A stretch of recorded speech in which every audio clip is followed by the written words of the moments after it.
The growing unilateralism that we are now seeing in the world and the erosion of multilateralism. In fact, one of the institutions, United Nations, where you worked for 29 long years, do you think that it's now actually getting very irrelevant?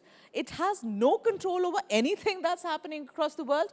And do you think that the smaller organizations, maybe BRICS, G20, it's time that those are going to replace what UN once used to do? I know that's a tempting analysis. It's a little more complicated than that, Megha. First of all, the UN is not only the Security Council in peace and security.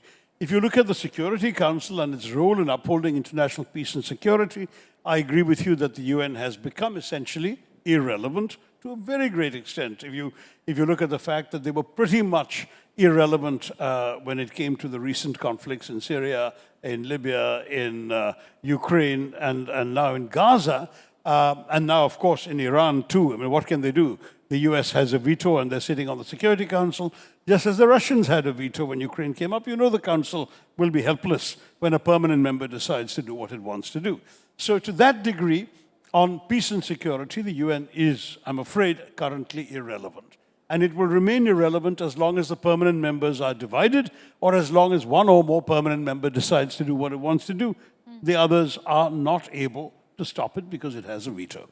Having said that, the UN is more than that. The UN has a convening power on global issues that has served the world well since 1945. Everything from decolonization to disarmament to issues of development. The conference is convened on everything from the environment to human rights to urbanization to, you name it, wildlife, all sorts of issues. The UN is the one forum that can bring all the countries of the world together. So when people talk about, let's scrap the UN, it's no use, yeah. I'm reminded of a wonderful old story that used to be told by a late Soviet ambassador to the UN in the early 60s, a man called Yakub Malik. And he would always say, whenever I hear this about the UN being useless and so on, he says, I'm reminded of Adam and Eve in the Garden of Eden. When Adam finds one day that Eve is becoming indifferent to him, and Adam says to Eve, Eve, is there someone else?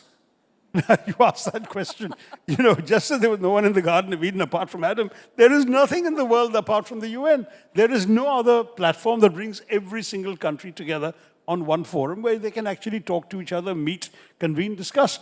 And that is an indispensable role. So I would preserve the UN at the very least just to have a forum where everyone can come together. Okay. Churchill's old line about war is worse than jaw. Let them talk. They move their jaws, but let them not fight. Now they are fighting, but they can talk about everything else. And I think, as my late boss Kofi Annan used to say, the world is full of problems without passports. There is problems that cross all frontiers uninvited and that no one country or group of countries can solve on their own. And therefore, you need a forum where you can tackle these global problems. Environment. Nobody can fence their own climate off in the sky. It's a common issue. We have to deal with it commonly. That sort of thing. So the bottom line that I would say is, preserve the UN. It's been through dark times before. It'll come out of them. And right now we're going through a particularly bad time. And of course, Mr. Trump's board of peace for Gaza, he's often made statements suggesting it'll kind of supplant the UN, the UN Security Council as a peacemaking forum around the world, not just in Gaza. And I don't think that every country in the world is signing up for that.